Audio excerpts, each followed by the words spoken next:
I'm engaged. How do I get married? I'm your host, Kevin Dennis. In addition to leading the charge at Wedding IQ, I also run Fantasy Sound Event Services, a lighting and entertainment company based in Livermore, California, that I founded over 35 years ago. Each week on this podcast, we'll explore a new corner of the wedding planning so you can prepare for your I-dos without the stress. From budgeting to booking vendors to day of drama, let's talk smart wedding planning.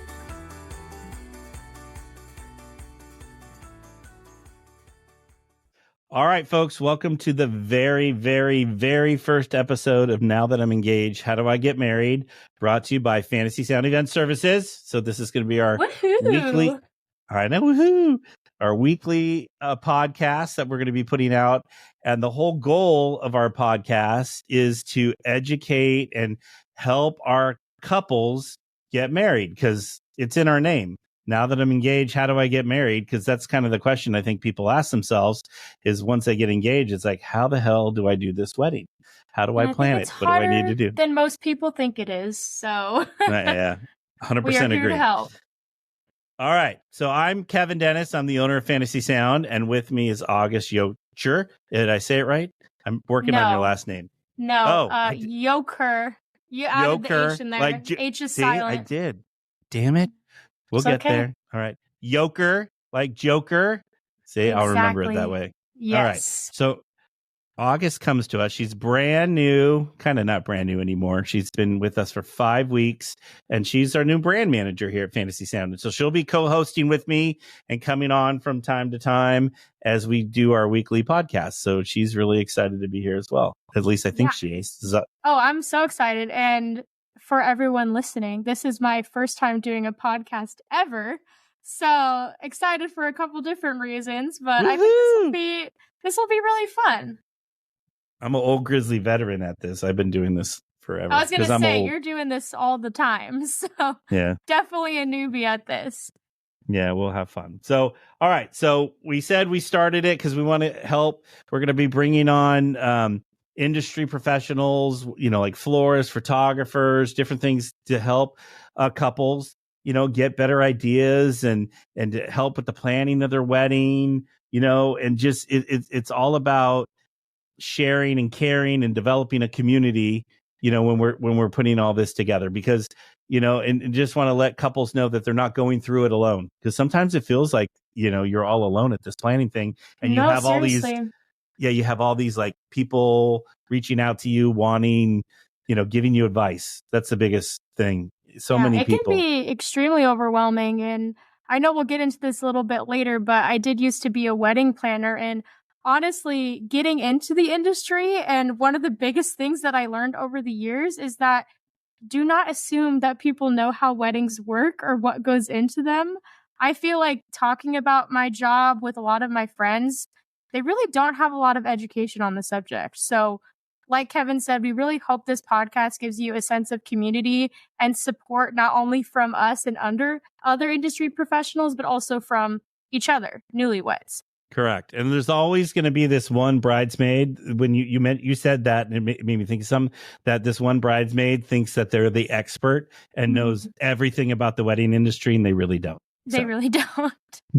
I mean, once in a while, you do get someone and you're like, wow, it feels like, we're on the same team today, and you are getting that little extra support. But take it from us.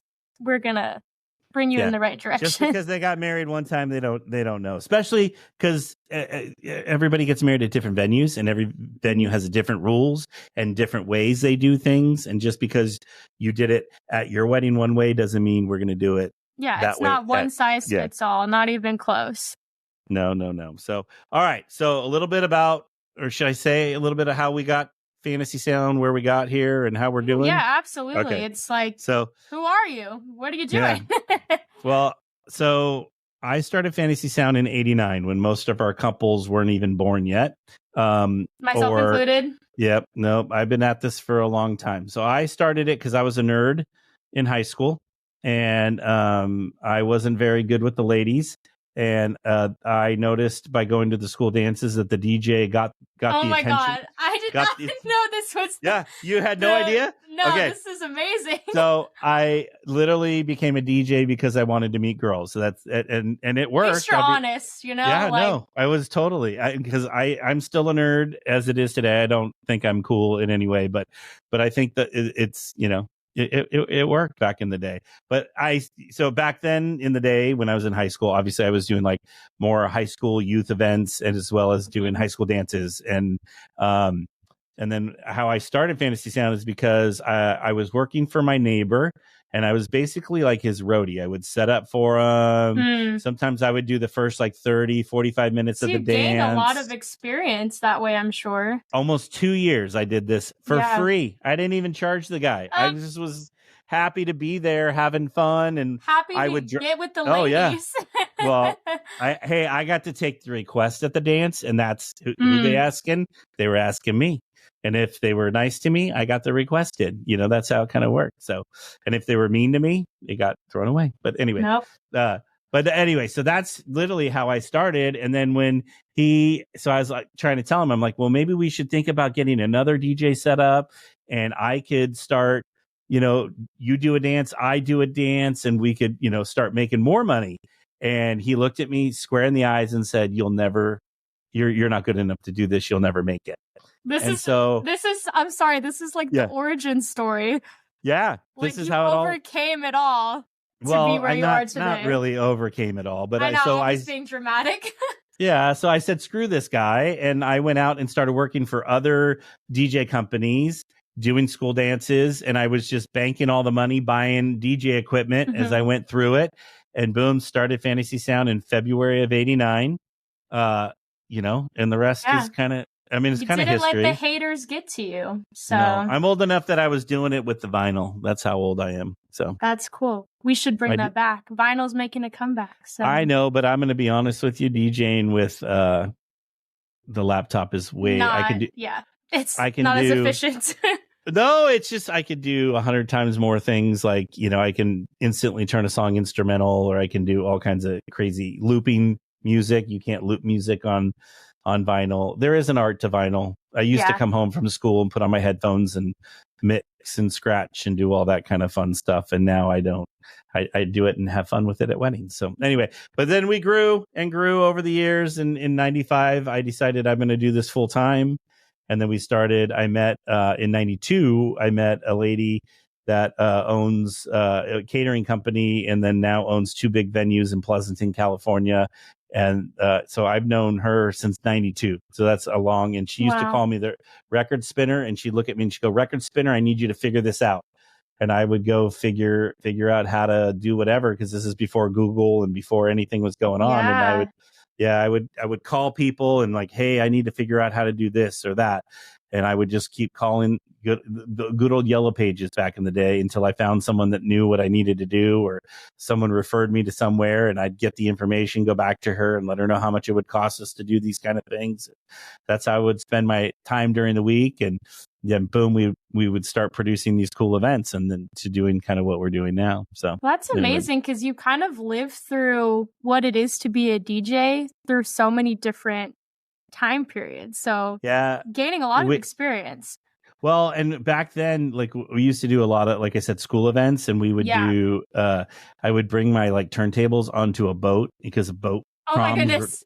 It was a nightmare. I hated it. And we'd have to put like quarters on top of the needle to prevent it from skipping. And it was a nightmare. And then you started with CD players, but the first generation of CD players didn't have anti-skip in them. So they would do the same thing as the vinyl. And this is why laptops are so much better. I'm already learning so much just being on this podcast already. Well, there you go. So that's clearly, why you're here. DJ is not where I have a lot of experience in. So to kind of dive into, my background, have not been in the wedding industry as long as Kevin, but going on almost 8 years of being a part of the industry. That's a long time, though. Yeah, I guess, but I mean, and I've definitely hopped around. So as far as what my role is and what I've picked up, but Oh, okay. I'm like hopped around. What do we I mean mean, hopped like, around? I was at, I get one it. I get company it. for, basically 7 of those 8 years. But, yeah, I started in a banquet department at a venue. So they put on pretty large luxury events. And I know Fantasy Sound works very closely with them.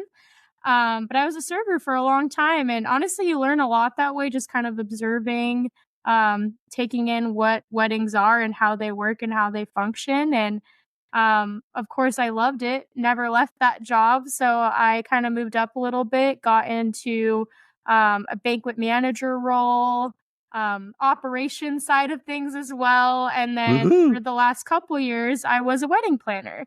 So I There you did go. sales and coordination with that venue, and it was really fun and I learned a lot. But now with Fantasy Sound, doing something completely different, getting into social media and marketing. So definitely a new undertaking for me, but really excited to see yet another side of the wedding industry.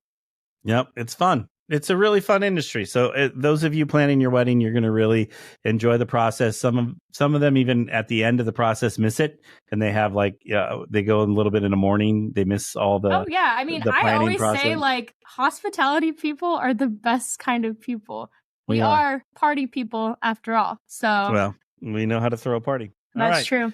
So August, I'm going to ask you why are we starting this podcast? Well, I'm going to put the pressure on you. Oh my goodness. Yeah. So I know we talked about this a little bit already, but just kind of giving listeners a sense of peace and confidence when they are planning their wedding. I mean, I think, like you said, it's literally in the name. I myself am not married or engaged, but even being in the industry, I can't imagine after that moment happens, just thinking like, oh my God, where do I start? Because it's overwhelming. Like there's so much to think about. And especially if you're not educated in those areas, you don't, want to do something wrong or get it taken advantage of. So we really hope this podcast gives you that sense of education and sense of community, sense of support. And we're excited too to learn some new things as well. I'm sure once we get into interviewing some of our creative partners and frienders, I'm sure we'll be learning a lot ourselves too. No, I agree, and where you say where to start. It usually starts with how much money do I have to plan this party. Yeah. That's there, and then the date, because there's nothing more frustrating as a wedding vendor when people come to us and don't have a date. Because if you don't have a date, I don't know what I can do for you. Because like we're inventory based now with the lighting, drapery, chandeliers. Right. It's like you come to me and you want 5 chandeliers for your wedding, but you don't know the date. I don't know if I can do that for you. So. No, it's so true. I mean, when I did work in sales for that venue, that was what we said to kind of entice them. Like, hey, this is the first step in the process. Like, if you don't have a venue, you don't have a date, you really can't do a lot other than just research. So that kind of solidifies the first step, and everything else will fall into place after that once that is chosen. Yeah, I agree. We'll get there. So the biggest thing I think too is we want to set a sense of community for our listeners. Like a place to come to where they like a little bit of therapy. I guess it could be a little. We want it to be fun, and we want you to feel comfortable in this space. And we want it to be interactive, so we also want you to come with your questions. So we're going to have a way for you to submit your questions, which you could do so through podcast at fantasysound.com, or we're working on it right now, getting it on our website as well, where you can submit questions. But that's that's going to be, we want it to be interactive, where we can come back and say, hey, Jennifer asked this, and then we all dive in and try to help Jennifer with her question. Absolutely. And I know we talked about this briefly too, but I'm sure there's times where, we know what we're going to be talking about, and we can kind of give you a Q&A on Instagram perhaps, and you can reach us that way and just, provide more outlets for you to ask us those questions. Yeah, I agree. That's where the fun is going to be. So, all right. So as we go through this weekly and have fun, I have a tip, and, because I want to leave you guys with a little nugget. I like something. that nugget. Yeah, I'm going to leave you with a nugget since we're going to start with the planning process. So I got married. This year will be 15 years ago. And the worst part of the whole wedding planning process was it was the RSVPs, getting everybody's RSVPs back. Like it got to the point, and I got married 15 years ago. We were sending Facebook messages or texting people going, "Are you coming to the wedding? Yes or no? Do you want the steak or do you want the fish?" And that's kind of where we were with our wedding, like, because you're going to learn as once you are a guest to someone else's wedding after your wedding, you are going to be one of the first people to return those RSVPs cards in, because literally the whole wedding, for like the venue, the caterer, everything, how many flower arrangements I need, how many linens I need, all these things you need are based on how many people are coming to the wedding. So the RSVP is the worst part. But on top of that, it's also is where is everyone going to sit? Assignments. Yes, I am the big, you don't make it open seating. Open seating is, we're humans. Humans like to be told what to do. We like direction. We like know where to go, and we are more comfortable in that situation when we have directions and what to do. So it's nice to know that, hey, August, you're going to be over at table 3, and Kevin, you were over at table 5. We have to keep us apart, And honestly, like, seating charts are trending right now. Like, people are getting so creative with them, and like, what a nice little unique touch for your event. Yeah, I was going to say in the last like 6 months, it's been a huge trend. It's huge. Yeah, it's really, really huge. But before all that happens, and we got that, is you get a poster board, right? And then you draw out your diagram of the room, how you're setting up all the tables. And then you get little Post-it flags. Go to Office Depot, Office Packs, Amazon, wherever you get your office supplies. But you got to get them with different colors. Mm-hmm. A color for you, a color for them, their family, your family, color for everybody. And so as people RSVP to the wedding, you write their name on it. I put August, and I pick her up and I put her at a table. But the best part is all of a sudden you get a bunch of people and they're like, oh, this mix doesn't work at that table. You can pick up their flag and move them very simply. And then when you look at the poster board, wow, you could see it by color. My family, her family, our friends, all that stuff, work friends, however you want to code it, you could see everything all in one sheet of paper. So that's my like little tip. And that was the most fights we had during the planning process. Yeah, it's like, well, we can't put this aunt with that aunt because they don't get along, and we can't put this person with that person, and you got to keep them apart. And, it's just like, it's so much. That's the worst part. That was absolutely the worst part. I mean, and the fact too, that you are kind of on like a time crunch, you don't have forever to pick. So, I mean, most of the time RSVPs come just a few weeks before the wedding. So it's definitely stressful. And think about it. You get a handful in every day. That was kind of the best part, is you come home. A little bit at a time. Yeah. No, because you get the mail and you're like, oh, we got more SVPs today. And you'd open it up. But if you take the time when they come in and put them at the table or where they belong, then when you go to do the whole seating chart, it's not overwhelming and it's not going to take you forever. So when you actually sit down to do the seating chart, a lot of the work is done, and then you just have to fine tune it. So it's a great idea. Yeah. So right, that's my tip. No, that's my tip, and that one thing I will never ever forget getting married. Yeah. So. Well, all right. I have a tip too, and it's all right. Let's go, August. It's gonna sound uber cliche, but I'm only saying it because it's true, and honestly, that's how most cliches are made, I feel. But working as a wedding planner, one of the biggest things that I would always get is it just goes by so fast. And you just really need to take the time to enjoy the journey as well as the destination. But it's a special time. It's so exciting. You and your partner are planning this special event together, and just soak it all in, because it's going to go by so fast. And there may be those little fights, but I've had people say I don't even know what the right word for it is, but after the planning, they're just kind of like, okay, I've been working on this for so long and putting so much effort into it little day by day, and then it's just gone. It's over. You kind of get sad about it afterwards. So just enjoy the time. Well, it's funny that you say that because what you're saying, it just made me think of another tip. Is I think through the engagement. Bonus tip. I think you got to continue to remember, because what'll happen is you'll go out to dinner and dinner becomes a business, meeting, a wedding meeting. You're talking about all the different wedding stuff. So you have to take time to pause the wedding planning and continue to date each other. That's so go to funny the movies. You say that. Yeah. Yeah. Go do something, and you make it, you're not talking about the wedding, because it's still to this day, it's funny because my wife and I will try to go out every once in a while to dinner, and our dinner turns into a business meeting. Yeah. Because it's like, oh, this is available. Oh, when are we going to go this? And we're planning this vacation, what dates for this.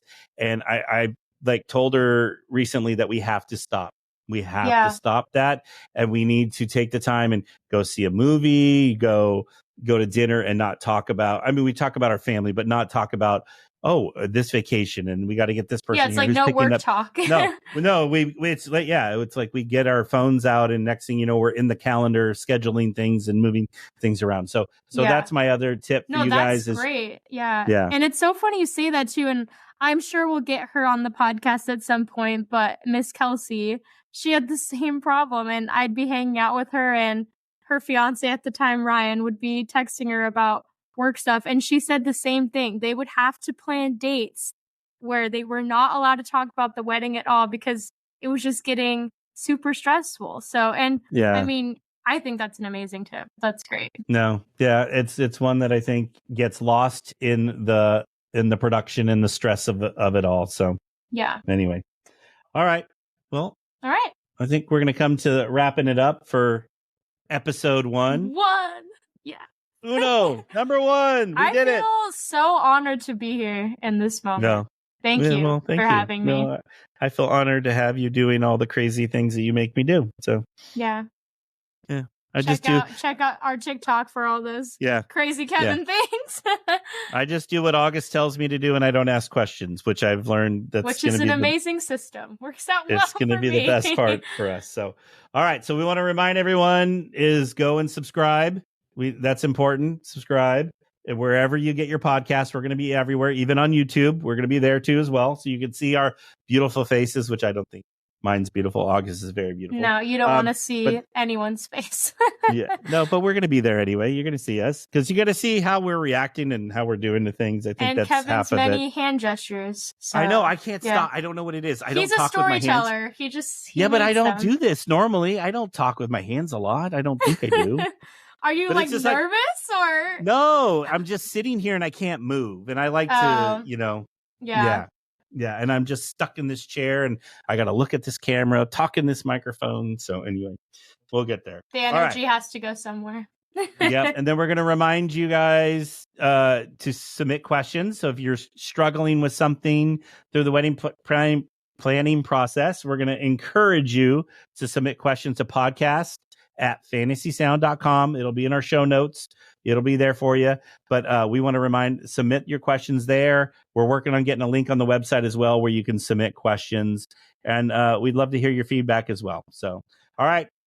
Episode number 1. Let's mark it off. Yeah, we did it. We did it. Yeah, that's exciting. All right. Thank you, folks. Bye, guys. Thank you, August. Bye. To our listeners, thank you for tuning in to another episode of Now That I'm Engaged, How Do I Get Married podcast, brought to you by Fantasy Sound Event Services. I hope you've enjoyed listening to this episode.